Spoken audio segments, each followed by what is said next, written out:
네, 오늘 우리에게 주신 하나님의 말씀은 전도서 5장 1절에서 9절 말씀입니다.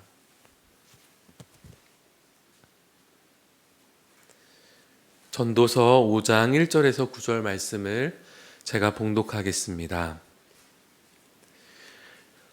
너는 하나님의 집에 들어갈 때에 내 발을 삼갈지어다. 가까이하여 말씀을 듣는 것이 우매한 자들이 제물 드리는 것보다 나으니 그들은 악을 행하면서도 깨닫지 못함이니라. 너는 하나님 앞에서 함부로 입을 열지 말며 급한 마음으로 말을 내지 말라. 하나님은 하늘에 계시고 너는 땅에 있음이니라. 그런즉 마땅히 말을 적게 할 것이라. 걱정이 많으면 꿈이 생기고 말이 많으면 우매한 자의 소리가 나타나느니라. 내가 하나님께 서원하였거든 갚기를 더디게 하지 말라. 하나님은 우매한 자들을 기뻐하지 아니하시나니 서원한 것을 갚으라. 서원하고 갚지 아니하는 것보다 서원하지 아니하는 것이 더 나으니 내 입으로 내 육체가 범죄하게 하지 말라. 사자 앞에서 내가 서원한 것이 실수라고 말하지 말라. 어찌 하나님께서 내 목소리로 말미암아 진노하사 내 손으로 한 것을 멸하시게 하랴. 꿈이 많으면 헛된 일들이 많아지고 말이 많아도 그러하니 오직 너는 하나님을 경외할지니라. 너는 어느 지방에서든지 빈민을 학대하는 것과 정의와 공의를 짓밟는 것을 볼지라도 그것을 이상히 여기지 말라. 높은 자는 더 높은 자가 감찰하고 또 그들보다 더 높은 자들도 있음이니라. 땅의 소산물은 모든 사람을 위하여 있나니 왕도 밭의 소산을 받느니라. 아멘. 매트 레드만이라는 영국의 유명한 찬양 인도자가 있습니다.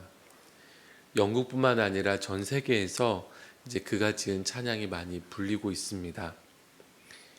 그가 지은 찬양 중에 The Heart of Worship이라는 마음의 예배라는 찬양이 있어요.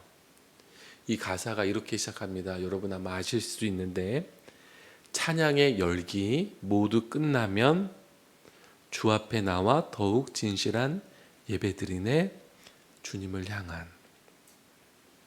이분이 이제 수천 수만이 모인 정말 화려한 조명과 음악과 열기가 있는 그곳에서 찬양 인도를 한 다음에 이제 골방에 들어오는 거예요.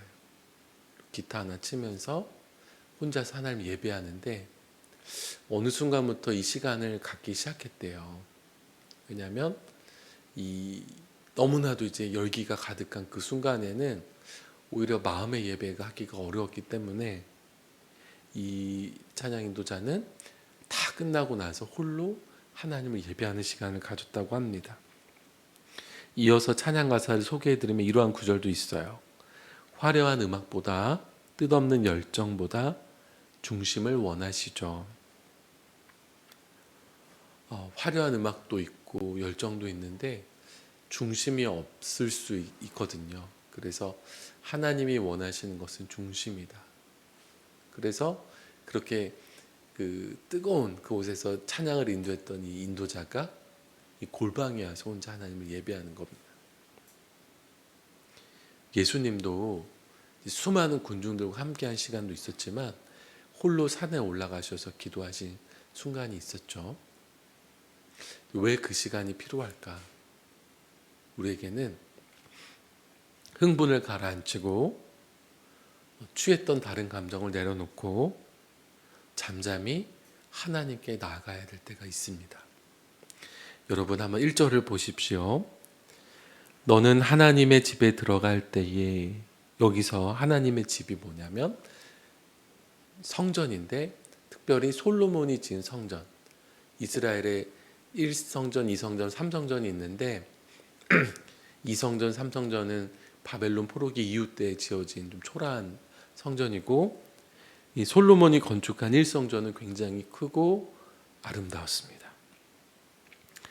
그때 이제 이스라엘에서 가장 멋있는 성전일 뿐만 아니라 이스라엘에 존재하는 모든 건축물 중에서 가장 화려하고 크고 영광스러운 곳이 바로 이 성전이에요. 그래서 이제 지방에서 걸어서 예루살렘까지 이제 제사를 드리러 오면 이 성전에 들어가게 되는데, 그 아름다운 그 광경을 보면서 사람들이 얼마나 감격이 몰려왔겠습니까?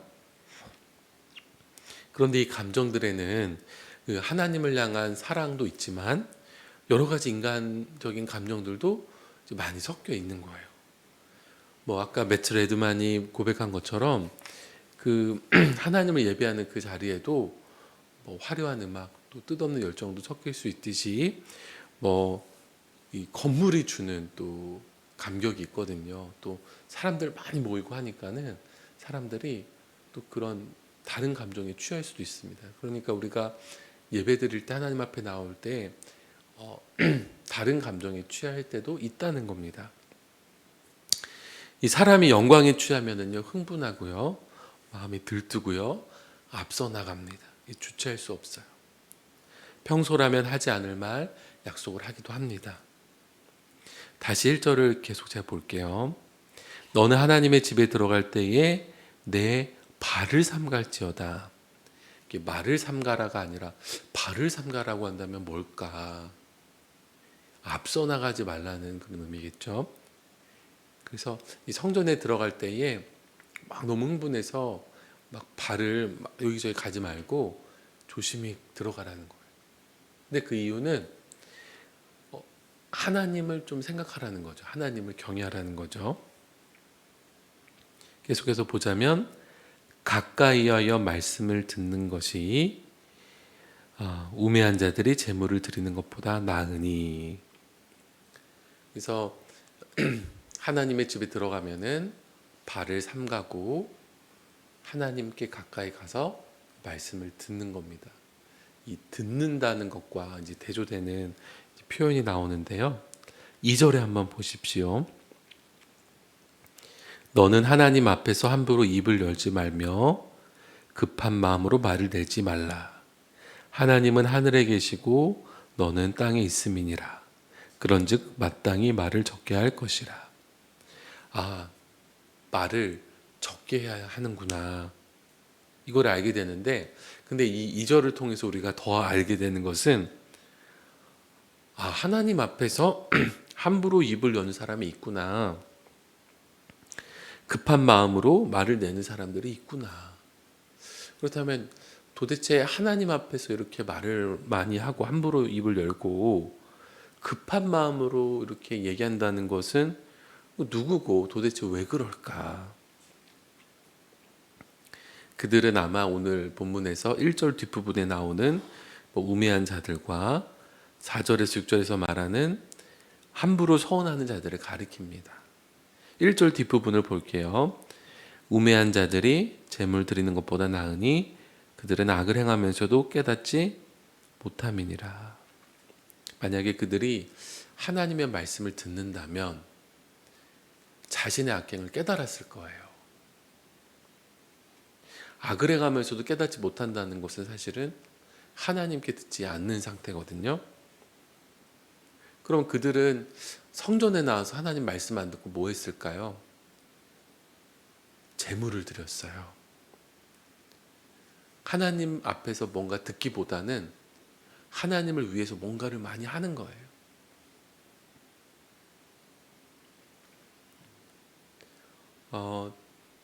우매한 자들은요, 그렇게 너무 마음이 지금 들떠 있는 거예요. 급한 거예요. 들을 수가 없어요. 그런 상태에서는. 그리고 어떻게 하나님 기쁘시게 할까? 재물을 드리고 많은 것을 하고 바빴습니다. 그런데 하나님은 가까이 하여 말씀을 듣는 게 재물을 드리는 것보다 낫다고 말씀하십니다. 재물이 있는 사람은요, 재물을 드리고요. 재물이 없는 사람은 서원을 하는 거예요. 4절부터 6절을 보겠습니다. 내가 하나님께 서원하였거든 갚기를 더디게 하지 말라. 하나님은 우매한 자들을 기뻐하지 아니하시나니 서원한 것을 갚으라. 서원하고 갚지 아니하는 것보다 서원하지 아니하는 것이 더 나으니 내 입으로 내 육체가 범죄하게 하지 말라.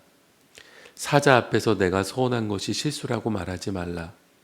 어찌 하나님께서 내 목소리로 말미암아 진노하사 내 손으로 한 것을 멸하시게 하랴. 서원했다면 반드시 하나님께 갚아라. 또 갚지 못할 거면 서원하지 않는 게 더 낫다. 그리고 서원하고 지키지 않는 건 입으로 육체를 범죄하게 하는 것이다. 그들은 하나님의 사자 앞에서 제가 실수였습니다. 제가 말 실수했습니다. 제가 서원 실수했습니다. 이렇게 말할지 모르는데 전도자는 왜 함부로 서원해서 하나님을 진노하게 하냐고 이야기합니다. 저는 성경을 보면서 저와 가장 관련 없는 사람이라고 생각하는 사람들이 서원하는 사람들이에요. 왜 서원을 할까? 정말 저랑은 상관이 없어 보여요. 그런데 우리가 요즘에 서원하는 문화가 아니기 때문에 그렇지만 잘 생각해 보면 사실 우리랑 멀지 않아요. 서원은 말을 많이 하는 것과 관련이 있다고 오늘 말씀을 하거든요. 하나님 앞에서 말이 많아지는 거예요. 그건 이제 사람 앞에서 말이 많아지는 것과 같은 문제인데요. 여러분, 우리는 언제 말을 많이 하죠? 말하고 싶을 때 말을 많이 하나요? 저를 잘 돌아보니까 내가 잘 알고 있다고 생각할 때 말을 하게 되더라고요. 정보를 전달해주고 싶어서 말을 하는 건데, 근데 그 마음만 있을까요? 내가 뭔가 잘 알고 있어요. 그럼 막 자꾸 얘기하고 싶잖아요. 근데 정말 저 사람을 위해서 이 정보가 필요하기 때문에 내가 알려줘야 돼.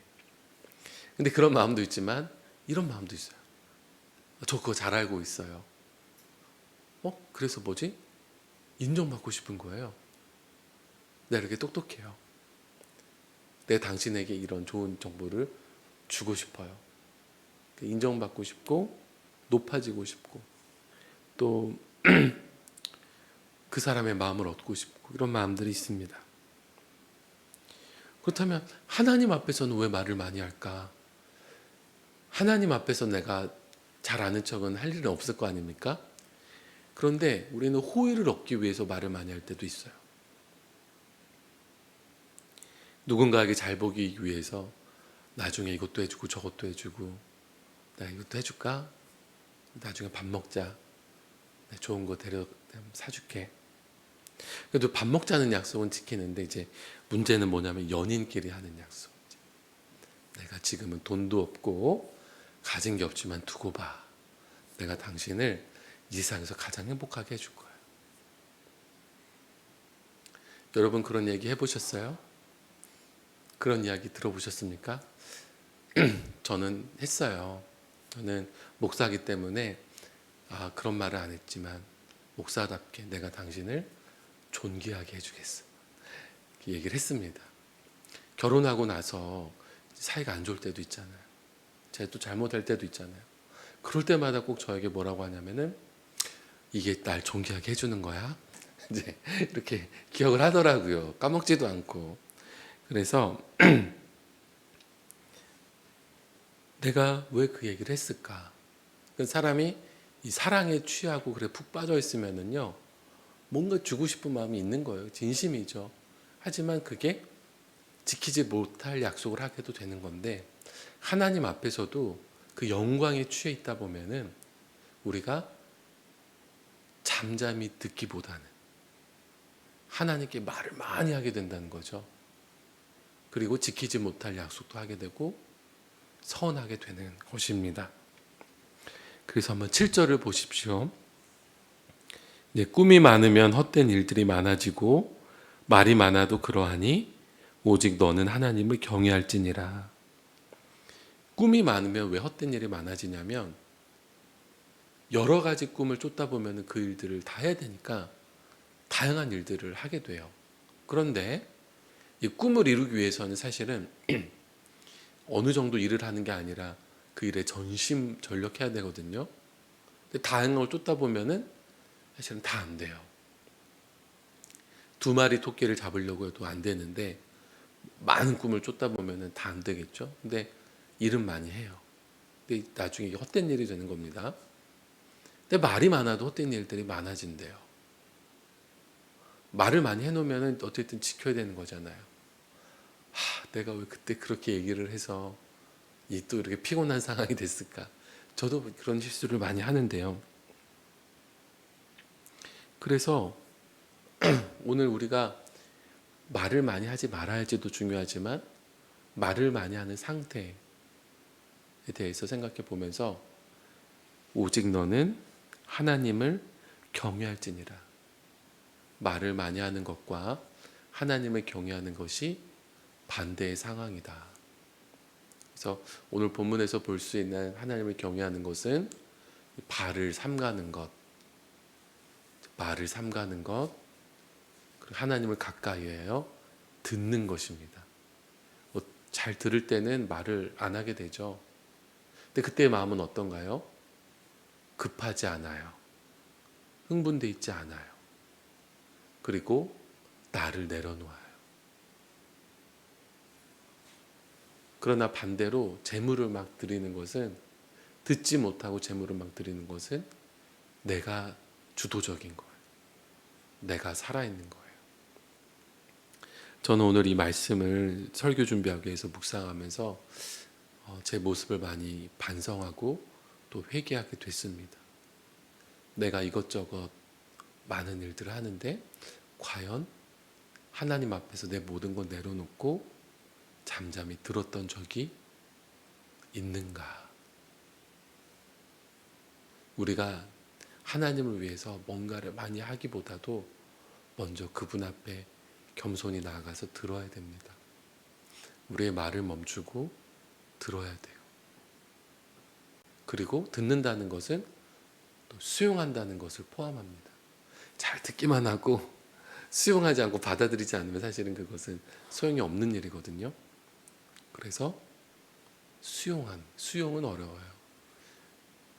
내가 잘못된 점이 있으면 그걸 인정해야 되고 바꿔야 되는데, 그런데 그렇게 잠잠히 듣고 수용하고 악행을 그치고 돌이키고 하나님 앞에 나아가야 된다. 이 말씀이 저의 마음에 깊은 울림으로 다가왔습니다. 오늘 사랑하는 성도님들도 오늘 이 시간 기도하면서 또 새벽에 유튜브로 이 말씀을 듣는 여러분들도 기도의 시간을 통해서 하나님 앞에 잠잠히 나가게 되시기를 바랍니다. 기도하겠습니다. 하나님 아버지, 오늘 이 새벽에도 우리를 깨워주시고 기도의 자리로 인도해 주시니 감사를 드립니다. 이 고요한 아침에 주님 앞에 잠잠히 나아갑니다. 우리의 발을 삼가고 많은 말을 멈추고 하나님을 가까이 하여 말씀을 듣습니다. 주의 말씀 앞에서 우리의 잘못이 드러납니다. 또한 우리가 어떻게 해야 할지, 어떻게 살아야 할지 주님의 말씀에서 우리가 길을 찾습니다. 하나님, 잠잠히 주님 앞에 듣게 하여 주시옵소서. 하나님께서 말씀하실 때 또한 수용하고 순종하게 하여 주시옵소서. 우리가 하나님을 위해서 무엇인가 많은 일을 하기 전에 먼저 주님 앞에 나와 잠잠히 듣게 하여 주시옵소서. 하나님을 경외하는 법을 배우기를 원합니다. 크신 하나님 앞에서 잠잠하는 법을 배우기를 원합니다. 성령께서 오늘 이 시간 모든 성도님들의 마음 가운데 역사해 주셔서 그렇게 하나님을 깊이 만나는 이 아침, 이 하루가 되게 하여 주시옵소서. 하나님, 눈이 와서 길이 많이 미끄럽습니다. 우리 성도들 또 많은 사람들 안전하게 지켜보아여 주시고 이 추운 겨울처럼 여러 가지 문제가 산적한 이 시대 가운데서 갖가지 문제로 어려워하며 낙심하는 성도들이 있다면 하나님께서 늘 동행하여 주시고 주님이 함께 걸어가 주시옵소서. 주님과 함께 일하고 주님과 함께 살아가기를 원합니다. 하나님, 우리 수표교회를 위해서 기도합니다. 우리 수표교회가 주님 오시는 그날까지 하나님의 기쁨이 되는 교회가 되기를 원합니다. 우리가 그래서 오늘 말씀처럼 주님을 위해서 무엇인가 하는 급한 마음으로, 흥분한 마음으로 하는 것이 아니라 먼저 잠잠히 주님 앞에 듣는 교회가 되게 하여 주시옵소서. 또한 우리 김진홍 담임 목사님을 세워주셨는데 늘 영육 간의 강건함과 성령의 충만함을 허락하여 주시고, 정말 이 어지러운 세상 속에서 하나님이 기뻐하시는 교회로 나아갈 수 있도록 우리 담임 목사님을 늘 강건케 하여 주시옵소서. 하나님, 오늘 기도하며 나아갈 때에 성령께서 우리와 함께하여 주시고 이 하루도 주님 안에 살아가기 원합니다. 우리 주 예수 그리스도의 이름으로 기도하옵나이다. 아멘.